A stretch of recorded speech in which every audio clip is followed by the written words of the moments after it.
Good evening everyone. आज हम general study point में बी ए थर्ड ईयर का हिस्ट्री सब्जेक्ट का सेकंड बुक जो है BHIS 5 जो बुक है जिसका नाम है मॉडर्न वर्ल्ड हिस्ट्री, जो 17 टू 20 शताब्दी तक है, यानी कि 20 सेंचुरी तक है, 17 से 20 सेंचुरी तक जो मॉडर्न वर्ल्ड की हिस्ट्री है। इस बुक में आपको टोटल यहाँ पर आपको पीवाईक्यू जो है 9 क्वेश्चन दिए हैं और ब्लॉक जो है बुक में 4 ब्लॉक्स दिए हुए हैं। 9 चैप्टर है टोटल। उसमें से आपके जो इम्पोर्टेंट टॉपिक हैं वो हम नेक्स्ट वीडियो में डिस्कस करेंगे। अभी हम पीवाईक्यू सॉल्यूशन देख रहे हैं और पीवाईक्यू क्वेश्चन पेपर। तो ये है आपका प्रीवियस ईयर का क्वेश्चन पेपर BHIS 5 जो बुक है आपकी सेकेंड ईयर बुक हिस्ट्री की, उसका क्वेश्चन पेपर। पहला क्वेश्चन है 1789 की फ्रांसीसी क्रांति। ये आपका पहले चैप्टर से है, पहले से थर्ड चैप्टर से है ये आपका। इसके बाद सेकंड क्वेश्चन जो है वो चैप्टर 2 से है, फर्स्ट और सेकंड चैप्टर से है आपका। उसके बाद थर्ड क्वेश्चन जो है 20वीं शताब्दी में जर्मनी और इटली के बारे में। ये आपका सेकंड ब्लॉक का राष्ट्रवादी आंदोलन वाला जो टॉपिक है उसमें 2 चैप्टर जो है, चौथा और पांचवा, उससे रिलेटेड क्वेश्चन है। 1917 की रूसी क्रांति जो है आपका थर्ड ब्लॉक से रिलेटेड चैप्टर है, चैप्टर 6, उसमें है आपको ये पढ़ने को मिलेगा ये क्वेश्चन। इसके बाद आपका फोर्थ ब्लॉक जो है जिसमें फासीवाद के उदय के बारे में पढ़ा होगा आपने, उसमें आपका ये क्वेश्चन आता है, प्रथम विश्व युद्ध ने मुसोलिनी और फासीवाद के उदय में क्या भूमिका निभाई। उसके बाद चीन से रिलेटेड है, तो चीन से रिलेटेड भी आपका इसी बुक में जो चैप्टर्स हैं उनमें टॉपिक दिया होगा। उसमें क्वेश्चन है चीन के साम्यवाद की क्रांति, जो रूसी क्रांति है उसी में चीन से रिलेटेड भी दिया है। उसके बाद है शीत युद्ध की उत्पत्ति कैसे हुई, ये आपका लास्ट ब्लॉक का लास्ट चैप्टर है, उससे रिलेटेड क्वेश्चन है। तो ओवरऑल आपके 4 ब्लॉक्स में से सारे चैप्टर्स में से क्वेश्चंस हैं, 1-2 चैप्टर को छोड़ के बस, बाकी 5 और 7 चैप्टर को छोड़ के बाकी सभी चैप्टर इंपॉर्टेंट हैं, जिनमें के क्वेश्चंस यहाँ पर नहीं दिए हैं। अगर जिनमें के क्वेश्चंस यहाँ पर नहीं दिए हैं तो उनको शॉर्ट नोट में जरूर दिया होगा। अब जो है हम यहाँ पर BHIS 5 जो बुक है हिस्ट्री की पीवाईक्यू सॉल्यूशन देखेंगे। क्वेश्चन पेपर जो अभी हमने देखा उसका ही शॉर्ट में आंसर है, इसी को आप डिस्क्राइब कर सकते हैं, इसमें इंट्रोडक्शन और कंक्लूजन ऐड कर सकते हैं। ये आंसर इससे आपका बड़ा हो जाएगा। फर्स्टली तो आप 1789 की क्रांति क्या थी, फ्रांस के बारे में, फ्रांसीसी क्रांति क्या थी उसके बारे में लिखेंगे। उसके बाद उसका रीजन देंगे, उसके बाद दूरगामी परिणाम के बारे में लिखेंगे। तो इस तरह से आपका 3 से 4 पेज 5 पेज का आंसर हो जाएगा। लास्ट में कंक्लूजन देंगे। तो फर्स्ट है प्रमुख कारण क्या थे फ्रांसीसी क्रांति के। तो ये कारण थे कि सामाजिक असमानता फैली हुई थी। फ्रांसीसी समाज 3 स्टेट में डिवाइडेड था। प्रथम द्वितीय स्टेट पादरी वर्ग और कुलीन वर्ग को विशेषाधिकार प्राप्त थे और वे कहीं कर नहीं देते थे, यानी टैक्स नहीं देते थे। जबकि तृतीय स्टेट, थर्ड स्टेट जो है आम जनता और मध्यम वर्ग पर जो टैक्स है उसका बहुत ज्यादा भारी बोझ था। आर्थिक संकट ये था, दोषपूर्ण कर प्रणाली थी, युद्ध के कारण खाली खजाना और फसल खराब हो गई थी। फसल खराब होने से उपजी नहीं। अब भुखमरी ने जनता में भारी असंतोष पैदा किया, जिस वजह से जो लोग हैं बहुत ज्यादा उग्र हो गए। अब बास्टिल का जो किला था उसको तोड़ के हमला किया और युद्ध की शुरुआत की। इस क्रांति की, क्रांति का मतलब सिर्फ लड़ाई झगड़ा नहीं होता, एक बदलाव की लहर होती है। जो जब किसी दौर में किसी एक विषय को लेके, किसी एक मुद्दे को लेके जब बदलाव होता है तो उसे क्रांति कहते हैं, रिवॉल्यूशन कहते हैं। दार्शनिकों का प्रभाव ये रहा कि वोल्टेयर, रूसो, मॉन्टेस्क्यू जैसे विचारकों ने स्वतंत्रता, समानता और बंधुत्व के विचारों का प्रचार किया, जिसने राजशाही की वैधता को चुनौती दी। राजनीतिक कमजोरी ये है कि राजनीतिक कमजोरी लुइस सुलावा एक अयोग्य और कमजोर शासक था, जो दरबारी षड्यंत्रों और अपनी पत्नी मैरी एंटोनेट के प्रभाव में था। इसके बाद इसके परिणाम ये हैं कि सामंतवाद का अंत हो गया। क्रांति ने सदियों पुरानी सामंती व्यवस्था को समाप्त कर दिया। लोकतांत्रिक मूल्यों का प्रसार हुआ। मानव अधिकारों की घोषणा ने आधुनिक लोकतंत्र की नींव रखी। नेपोलियन का उदय हुआ। नेपोलियन एक लीडर था, शासक बना जिसने रूस पर हमला किया, रूस में क्रांति फैलाई। क्रांति के बाद की रूस में उसने वाटरलू पर हमला किया, युद्ध लड़ा। क्रांति के बाद की अस्थिरता ने नेपोलियन बोनापार्ट के सत्ता में आने का मांग प्रशस्त किया। राष्ट्रवाद की भावना उदय हुई। अब जो जनता है उन राष्ट्रवाद की भावना आने लगी। उन्होंने जो समाज में फैली जो निरंकुशवादी सत्ता जो है, राजा जो है उनके अत्याचार से परेशान होकर लोगों में एकता की भावना पैदा हुई। लोग समझने लगे, जागरूक होने लगे अपने अधिकारों के प्रति।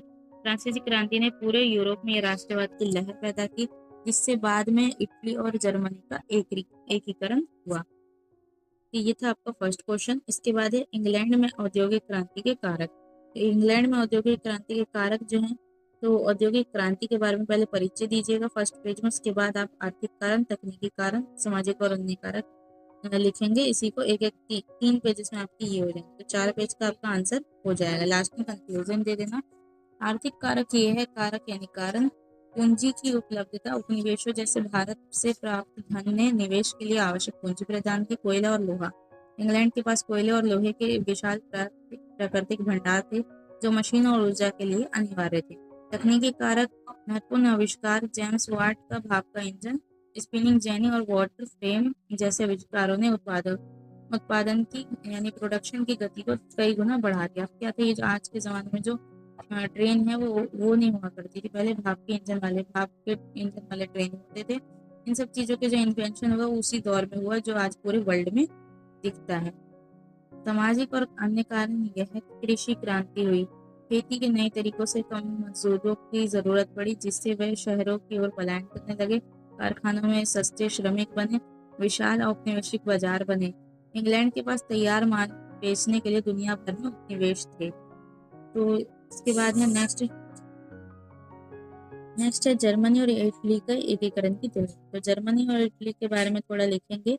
उसके बाद उसमें क्या समस्या थी वो लिखेंगे, किस तरह बंटवारा हुआ वो लिखने के बाद तब हम एकीकरण की बात करेंगे। उसमें समानता और विषमता यानी अंतर की बात लिखेंगे, जो क्वेश्चन में पूछा है, ताकि आपका आंसर बड़ा हो सके। समानता ये थी कि दोनों ही राष्ट्रवाद की भावना से प्रेरित थे। दोनों ही देश जो है एकीकरण की राह में ऑस्ट्रिया को सबसे बड़ी बाधा मानते थे। दोनों ने सैन्य शक्ति और कूटनीति का सहारा लिया। विषमताएं, अंतर, नेतृत्व ये था। जर्मनी का एकीकरण प्रशिया ने के नेतृत्व में बिस्मार्क ने रक्त और लोहे की नीति से किया। रक्त और लोहे यानी ब्लड और आयरन की जो पॉलिसी थी उसको अपनाया। इटली का एकीकरण मैजिनी वैचारिक काबुल राजनयिक और गैरीबाल्डी सैन्य के सामूहिक प्रयासों का परिणाम था। प्रणाली ये हुई कि जर्मनी में सैन्य और राजतंत्रीय प्रभुत्व अधिक था, जबकि इटली में जन आंदोलन और कूटनीति का मिश्रण था।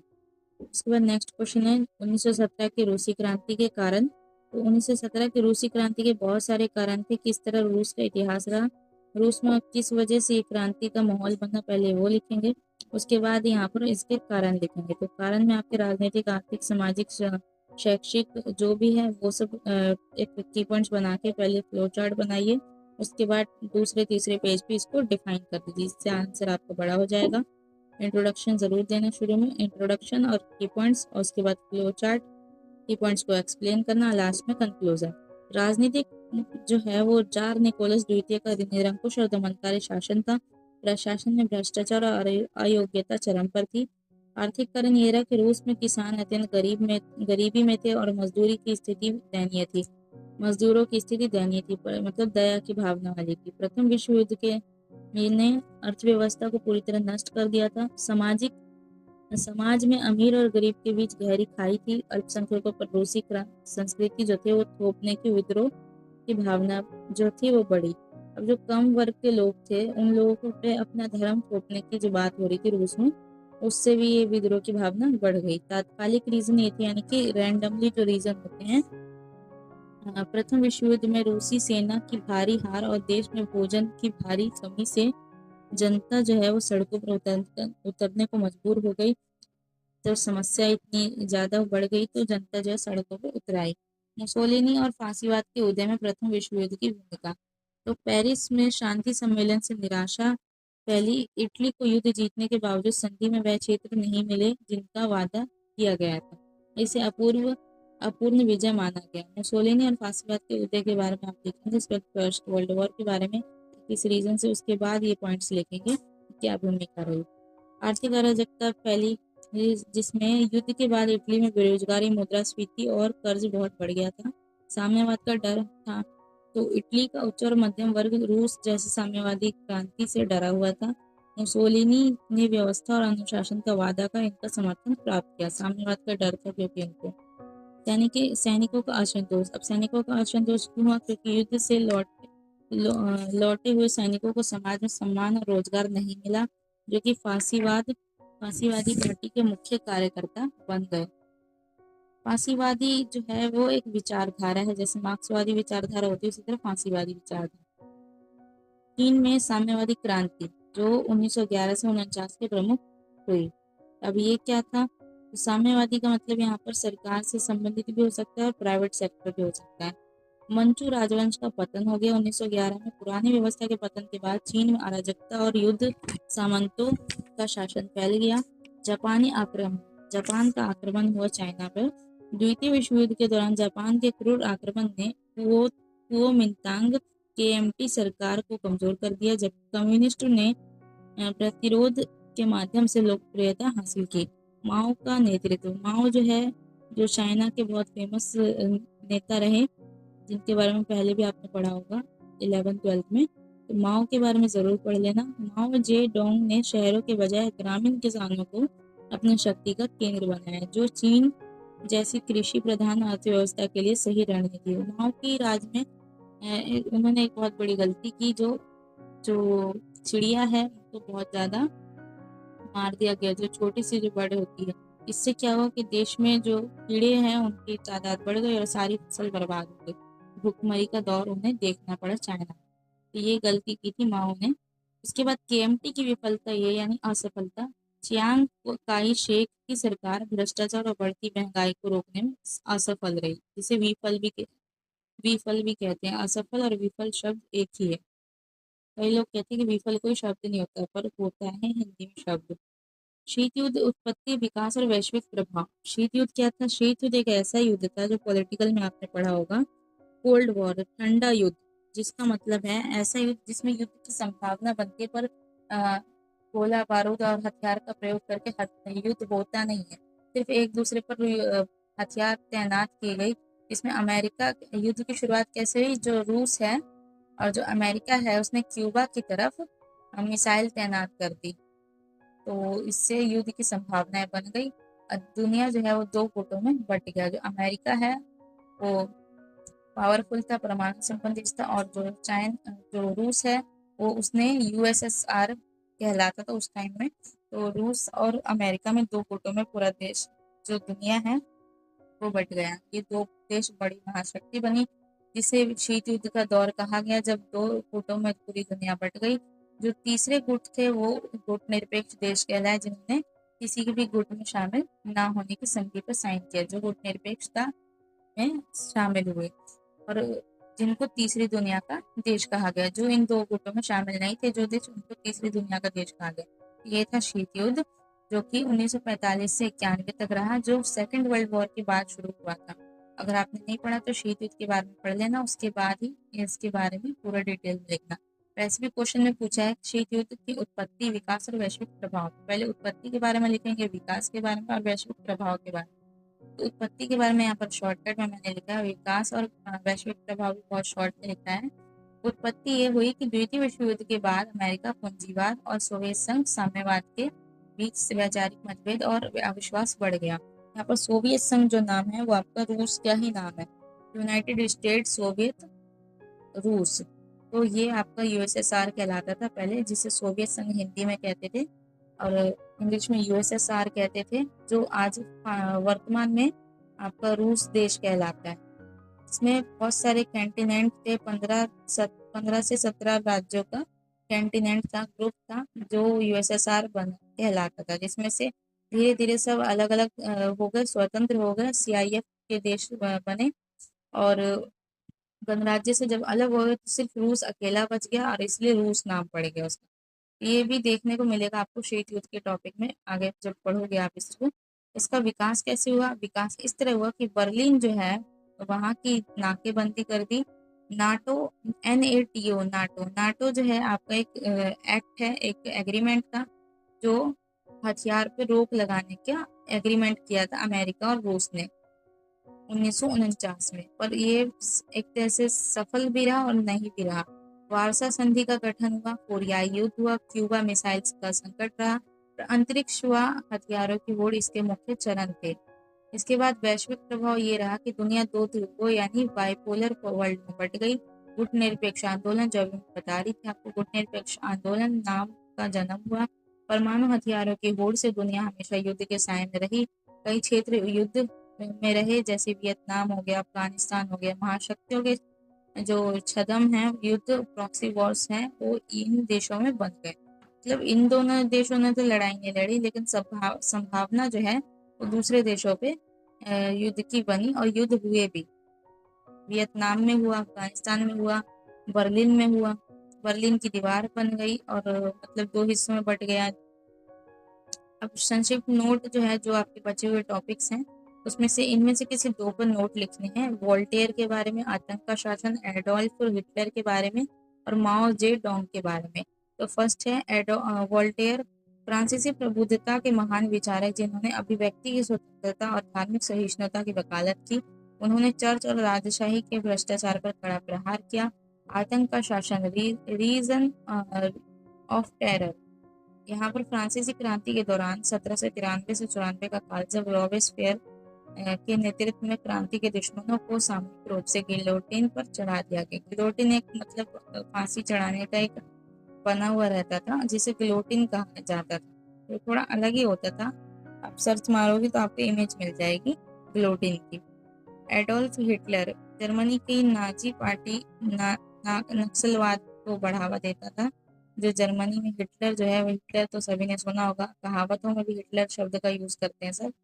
एडोल्फ हिटलर जो है बहुत ज़्यादा क्रूर रहा, बहुत ज़्यादा निरंकुश शासक रहा, वो निरंकुश नेता रहा जो नाजी पार्टी से संबंधित था। नाजी पार्टी का नेता जिसने द्वितीय विश्व युद्ध की शुरुआत की और हॉलोकॉस्ट के लिए जिम्मेदार था। उसकी विचारधारा जो थी बहुत ज़्यादा कट्टर थी। उसकी विस्तारवादी नीति ने दुनिया को युद्ध में झोंक दिया। ये हिटलर ही ऐसा था जिसने बहुत ज़्यादा जुल्म किए लोगों पर, गैस के चैम्बरों में लोगों को मार देता था रखकर। बहुत कुछ मतलब इसने गलत किया लोगों के साथ अपने राज में। माओ जे डोंग, माओ जे डोंग के बारे में मैं अभी बता रही थी आपको। ये आधुनिक चाइना के संस्थापक हैं, जिन्होंने 1949 में जनवादी गणराज्य चीन की स्थापना की थी। उन्होंने चीन में मार्क्सवाद को कृषि प्रधान समाज के अनुकूल ढाला था। तो ये था आपका हिस्ट्री का PYQ, जिसमें आपके टोटल 8 क्वेश्चन थे। किसी 5 क्वेश्चन को करना होता है, लास्ट क्वेश्चन में किसी 2 पर नोट लिखना होता है। तो आई होप कि आपको ये वीडियो अच्छी लगी हो, हेल्प हुई हो, नॉलेजेबल लगी हो। वीडियो अच्छी लगे तो चैनल को लाइक, सब्सक्राइब और बेल आइकन को हिट करना। ज़्यादा से ज़्यादा वीडियो को शेयर कीजिए, और वीडियो पसंद आया तो उसको लाइक कीजिए, क्योंकि आप लाइक करते हैं वीडियो को तो हमें मोटिवेशन मिलता है कि आपके लिए हम और ज़्यादा इन्फॉर्मेटिव वीडियो बनाएं और